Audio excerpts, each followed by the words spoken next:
माझं म्हणणं एवढंच आहे की सत्ताधाऱ्यांना आजच्या मुख्यमंत्र्यांच्या प्रेस कॉन्फरन्समध्ये सुद्धा मीडियानी हिंमत करावी आणि उद्या मोर्चामध्ये जाऊन सुद्धा ही हिंमत करावी विचारायचं की तुम्ही महिलांचं रिझर्वेशन हे डिलिमिटेशनच्या मागे का लपवलं होतं, दोन वेगवेगळी बिल का नाही मांडली होती, किंवा पहिलं महिलांचं बिल का नाही मांडलं आणि मग डिलिमिटेशन आणायचं होतं.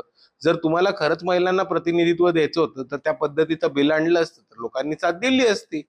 तुम्ही ते बिल खोडसाळपणा करून आणलं म्हणून लोकांनी ते हाणून पाडलं. सोपा मुद्दा आहे. मोर्चाकडे मी काय, एक फसवा डाव फसला आता दुसरा फसवा डाव उभा करायचा प्रयत्न आहे, अजून कशा पद्धतीने मी नाही बघत. सत्ताधाऱ्यांना वाचवण्याचा सरळ सरळ प्रकार आहे.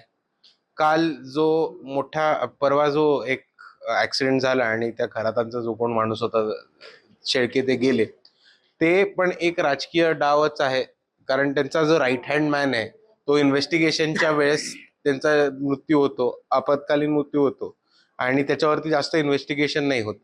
हा पण एक इन्व्हेस्टिगेशन फसवायचं आणि खराताहून महत्वाचं, खरातांच्या मागे जे नेते मंडळी आहेत त्यांना वाचवण्याचा हा खूप मोठा डाव आहे. आणि एक अशी पण परिस्थिती समोर येताना दिसतीये की रावरी मधल्याच लोकांचा आणि नगर मधल्याच लोकांचा खूप मोठा विश्वास हा राष्ट्रवादीच्या उमेदवारावरनं हटलेला आहे. राष्ट्रवादीचा उमेदवार हा डमी आहे, भाजपशी सेटिंग करून उभं झालंय.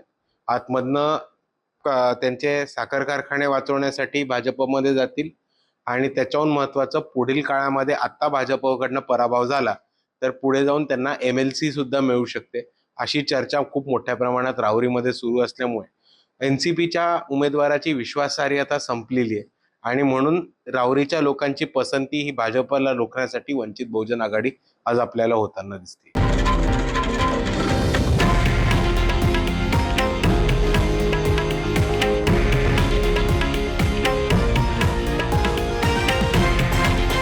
हे आहे देशातील नंबर 1 न्यूज नेटवर्क आणि आपण पाहत आहात TV9 मराठी, एकमेव.